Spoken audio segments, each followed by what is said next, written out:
Amis randonneurs, bonjour! Aujourd'hui, nous sommes basés à Meruès et nous partons pour la visite de la ville. Allez, venez avec nous, c'est parti!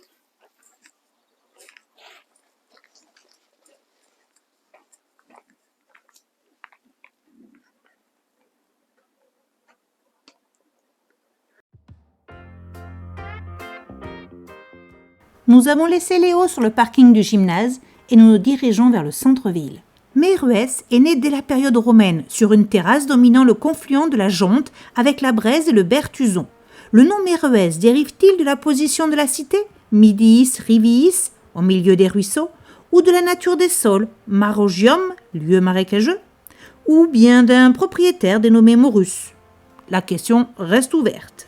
Meruès marque les frontières entre le Languedoc, auquel elle appartient, face aux comtés du Rouergue et du Gévaudan. Dès le Xe siècle, la ville prospère. C'est une étape sur le Camine Ferrat, importante voie de commerce et de transhumance. La cité voit aussi passer les pèlerins descendant par la Costo Roumiveau pour Saint-Guilhem-le-Désert. En 1229, Meruès est devenu un centre d'activité lainière qui peu à peu se spécialise dans la chapellerie. Rattaché lors de la Révolution française au département de la Lozère, Meruès poursuit son essor économique et démographique. L'apogée est atteint en 1850, suivi d'une longue période de déclin. En 1921, l'activité chapelière s'éteint. Mais l'essor du tourisme, les activités d'élevage, les structures d'accueil et divers services ont permis de limiter les effets de cette récession.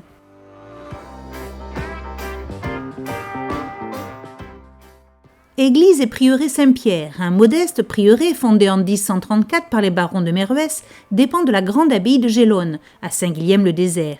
Il occupa ces lieux jusqu'aux guerres de religion du XVIe siècle. L'église servait à la fois aux moines et à la paroisse. Le sanctuaire et les bâtiments claustraux furent reconstruits en 1663. L'administration de la paroisse fut confiée aux pères de la Compagnie de Jésus, les jésuites. Après avoir été transformée en entrepôt pendant la Révolution, l'église fut agrandie au siècle dernier. Le clocher, rétabli en 1848, renferme 3 cloches, dont une remonte au début du XVIIIe siècle.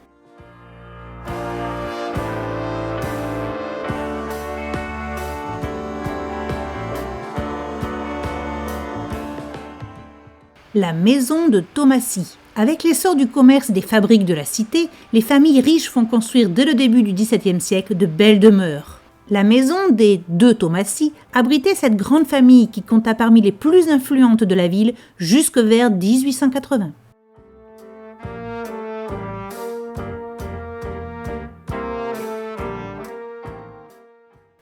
Reconstruite sur des bases médiévales en 1568, lors du renforcement des fortifications provoquées par les guerres de religion, la tour de l'horloge abrita jusqu'en 1794 le greffe et les archives communales.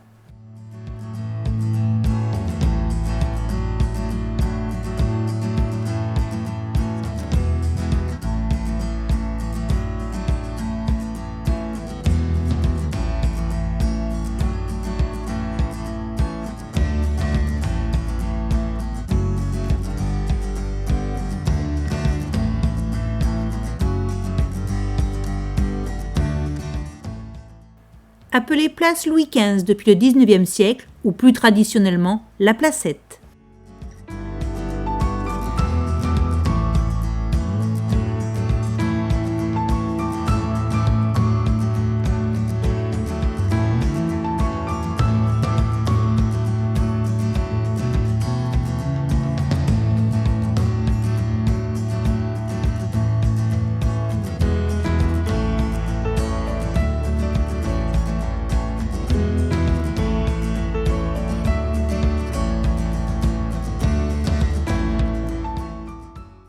Nous sommes devant le four banal. Le droit de ban, péage seigneurial sur les fours, les moulins et les ponts, fut racheté par la ville au XVe siècle. Chacun des citoyens méruésiens était tenu de venir cuire son pain, moyennant redevance, dans le four municipal.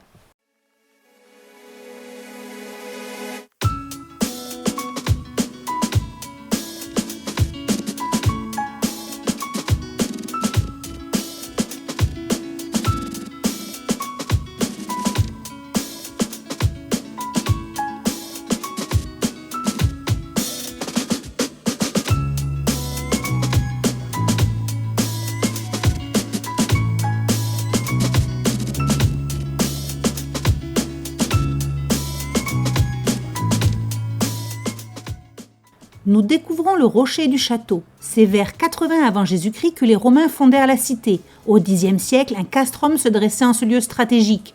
Au XIIe siècle, une enceinte clôturait la ville. Lorsque vers 1560, la région se convertit au protestantisme, le fort de Méruès constitua l'ultime rempart huguenot face aux Cosses, restés catholiques.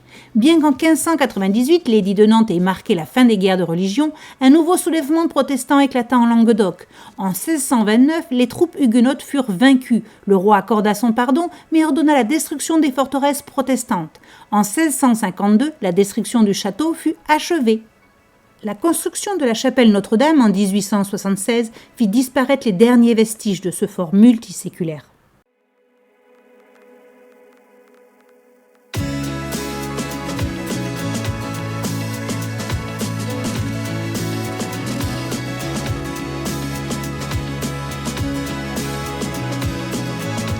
Et on redescend du rocher par le GR.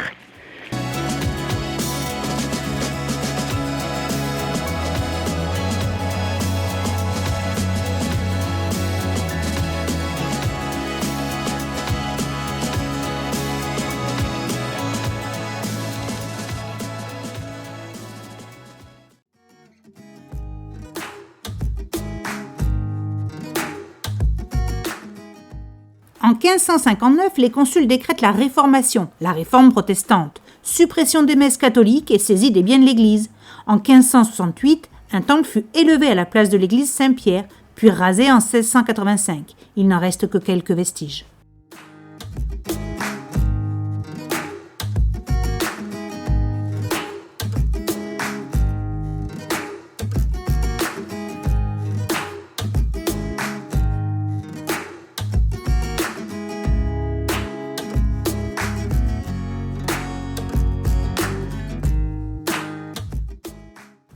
Cette petite place était le centre judiciaire de la cité. La maison des Viguier, datant du milieu du XVIe siècle, a gardé de superbes fenêtres de style, ainsi que des médaillons sculptés sur sa façade latérale. Dans la rue du Barry se trouvait une chapelle qui abritait le siège d'une confrérie fondée au XVIIe siècle, vouée à la Passion du Christ et à la charité. Voici le temple protestant, construit en 1804, c'est un des plus grands de la Lozère. En 1804, 3000 âmes constituaient la communauté protestante.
Et voilà, amis randonneurs, la visite de Méruès est terminée. Nous partons maintenant découvrir la Veine Armand.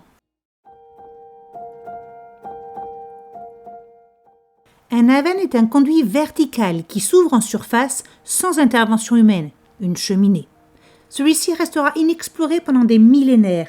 C'est le 19 septembre 1897, à grand renfort de cordes, d'échelles, d'outils, que Louis Armand, accompagné d'Édouard Alfred Martel, le père de la spéléologie, et d'Armand Viré, inventeur de la biospéléologie, descendront la pique de 75 mètres.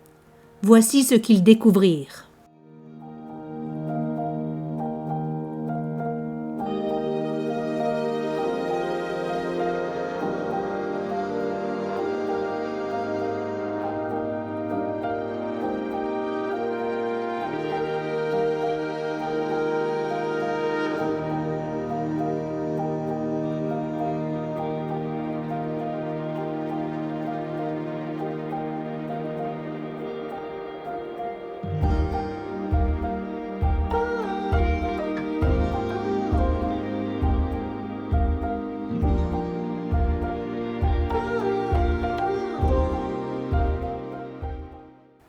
Nous sommes dans une forêt de plus de 400 stalagmites, de 1 mètre à plusieurs dizaines de mètres de haut.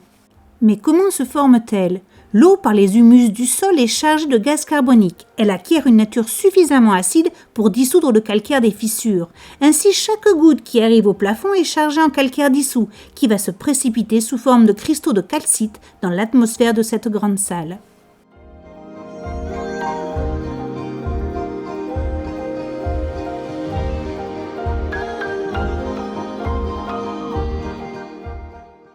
La création de cette grotte a commencé il y a 200 millions d'années.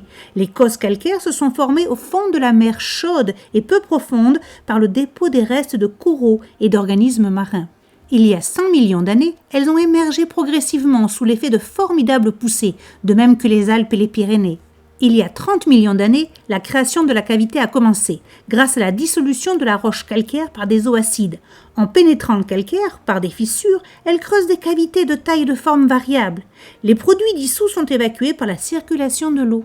L'eau de la grande salle s'évacue par ce puits pour rejoindre les gorges de la jonte. La cavité initiale, une fois amorcée, s'agrandit par effondrement successif de la voûte. Il y a 700 000 ans, la formation des stalagmites a commencé. À Lavenarmant, les eaux sont très riches en calcaire et forment des gouttes très lourdes qui ne séjournent pas assez longtemps au plafond pour former des stalactites importantes.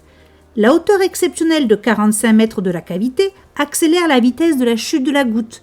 En arrivant au sol, elle explose en d'innombrables gouttelettes autour du point d'impact et libère leur importante charge minérale pour former petit à petit une stalagmite.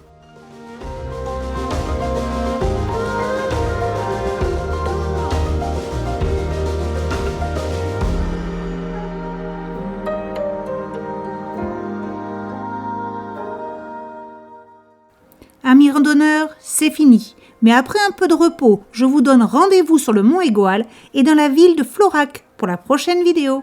À bientôt!